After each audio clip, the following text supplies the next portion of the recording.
Hey, read through the word. Today is March 1st. Can you believe it? Here we are, March 1st. Time flies. Really? And that's the name of the lesson. So, time does fly. And can you believe we're here in March? Okay, so we've made it through the hardest part of reading through the Bible in a year. You made it through the book of Leviticus. So, yay, you. Here we keep going. Now, I want to, I'm not sure. There's so much I want to say. I'm not sure where to start. All right, let's look at, I think, before I talked about the Nazirite laws, then I talked about the priestly blessing. Today, we are in Numbers chapter 10, verses 11 and 12. It says, in the second year after Israel's departure from Egypt, on the 20th day of the second month, the cloud lifted from the tabernacle of the covenant. So the Israelites set out from the wilderness of Sinai and traveled on from place to place until the cloud stopped in the wilderness of Paran. Okay.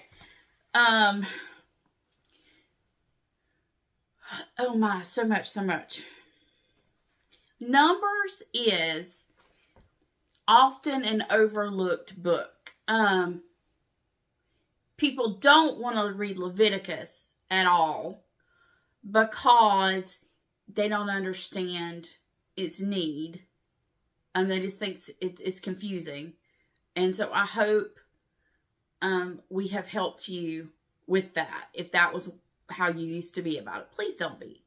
But Numbers, I will always remember, I was speaking at a ladies' retreat. Hold on, let's think. 12 years ago? It was probably about 12 years ago. My daughter's about to turn 13. And, oh, I can't believe it was that long ago. But I remember speaking at that retreat, and a little bit later, she turned a year, right when we got back, she turned a year old. And she had to go in the hospital for a week. And I remember that. So, and on that retreat, it was I did the entire Bible. I taught the entire Bible in an evening and all day. Yeah, it was a lot. And so I was sitting at a meal with some people at the table, and it was at the Cove. Billy Graham, if anyone ever been to the Cove, Billy Graham, in Asheville, North Carolina, or Black Mountain, Montreat, right in there. A beautiful facility. I used to lead ladies' retreats there a lot. That year, it was for my church, but I was teaching it, because we didn't have to pay me. And so I taught. And I remember, I can still see myself sitting at the dinner table with some ladies. And one of them actually asked me, why should I read the book of Numbers? And I went, the book of Numbers? 12 spies, a talking donkey. There's lots of stuff there. Giants, grasshoppers. So, I remember that. And so, I think it's an often overlooked book because most people don't think, they think, Numbers sounds like it's about a bunch of math, and so many times people skip it because they start reading it and it starts off with a bunch of numbers and it doesn't make sense to them, and they just were like, yeah, it really doesn't matter, so they move on. But here's the point. None of the books of Moses make sense read alone. Remember how yesterday I said bookends? But I want us to, so just for a second, let's look at remembering. So we are in the time period now, probably, let's see, about, let's say we're in chapter 10, 5 more chapters or so, is where we're going to see, Moses is going to write this. So you have a good bit of it. these books of Moses. I was talking in my Sunday school class today. We are in Exodus, between the Red Sea and the Tabernacle. So Mount Sinai, the giving of the law, golden calf, all of that. And so I'm trying to connect. I'm doing big picture there. And so I was talking with them about the idea that when they're set free through the Red Sea, they're set free to worship. I said, but do we ever think about that? They had no written record of who God was. An oral tradition. They knew that they were the people of Abraham, Isaac, and Jacob, and that the God of, that's what they called him, the God of Abraham, Isaac, and Jacob. Remember, because no one had been given his name until Moses. And so they didn't know him. And in order to, I will quote Jen Wilkin on this. Jen Wilkin, if y'all don't know her, she's an excellent Bible teacher out of Texas. And I really like what she does.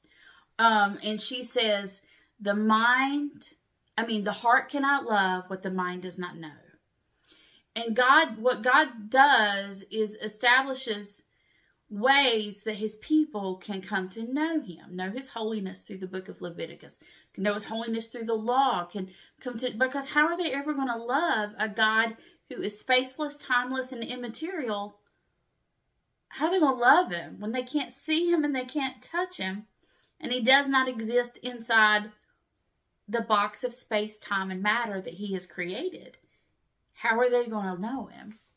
And how are they going to love him if they do not know him?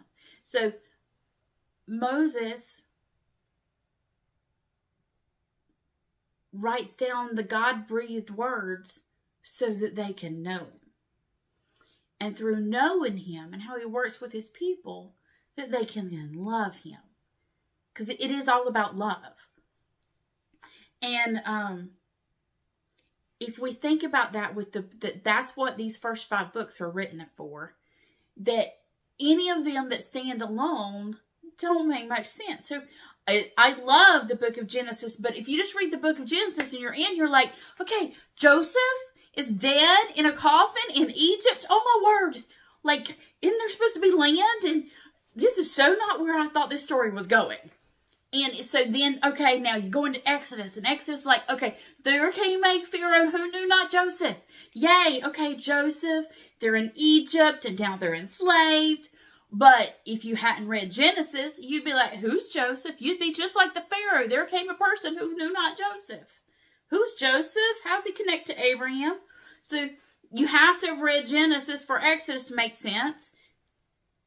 And you have to, Genesis for Exodus, and you have to read Exodus to get the rest of the story, or it just ends. Big cliffhanger. So you read that, and then, okay, here's this God, and here's his law, and oh my word, these people are really messed up. How in the world is a holy God going to exist with a sinful people? Oh, Leviticus. Leviticus tells us how that's possible. But if you try to read Leviticus on its own, you don't. You don't. But then you go into the book of Numbers. Well, you start off with the census and with the Levites. Well, who are these people? What is their job? That told you, all of that was told you in the book of Leviticus, because it's about the Levites. So you need those to understand this. And spoiler, we get into Deuteronomy, you got to know all of it.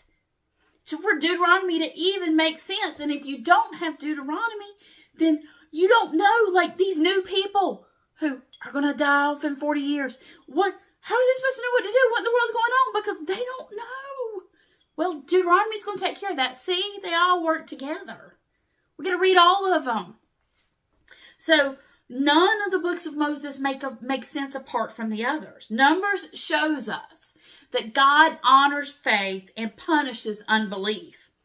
Because at the root of sin is unbelief. Not trusting in God's word. Because that was what we're going to watch over and over and over. God says this, they don't trust, they don't believe, they sin. And then it happens again and again and again. It will be shown continually through the book of Numbers. You'll see complaining and rebelling and disobeying. And then you see a bunch of immorality and sexual sin. And that there is a price to pay for unbelief. So I want you to pay attention to a couple of things. So as we go through this, now I'm going to read from my, I'm going to drop everything. Please, no. Hold on. Let's hope I've got all this where I need it. Okay. It says, the children of Israel were saved to serve. So is every child of God today. Beware of unbelief. The Apostle Paul says to us, you are running a good race. Who cut in on you and kept you from obeying the truth? Galatians 5:7. Unbelief hinders blessing. God tells why we cannot enter into his blessings in Hebrews 3:19. The book of Numbers might be called the wilderness and wandering from Sinai to the border of Canaan, the land of promise, covering about 40 years. It's also called the book of the march and the roll call. It might too be called the book of murmurings, because beginning to end, it is filled with the spirit of rebellion against God. That's what's going on in the book of Numbers. So I want you to pay attention to some things. So complaining, rebellion, you'll notice all of these things happening. But I want you to also notice maps matter, places matter. So we're going to end up going from Sinai to Kadesh Barnea is where we're going to go. And then things are going to go a little, so let's watch. And then, so pay attention to movement, and then this. Pay attention to time. I think so many times, because the Bible records, and it says just like that, in the second year of the second month. And we just go, oh, okay, there's a reason. God tells us, because I've told y'all before, we do not serve a God who has given us a record by once upon a time. He gives us day, he gives us month, he gives us details, so we know these things. Pay attention to time. Chapters 1 through 10 take place over a period of 20 days. Then chapters 11 through 14 are going to take place over a period of 70 days. And then, chapters 15 to 20 take place in a period of 38 years. 38 years. And then chapter 21 through 36 of the book takes place in 5 months. So make sure you're paying attention to all of that, because otherwise you're like, what? Whoa.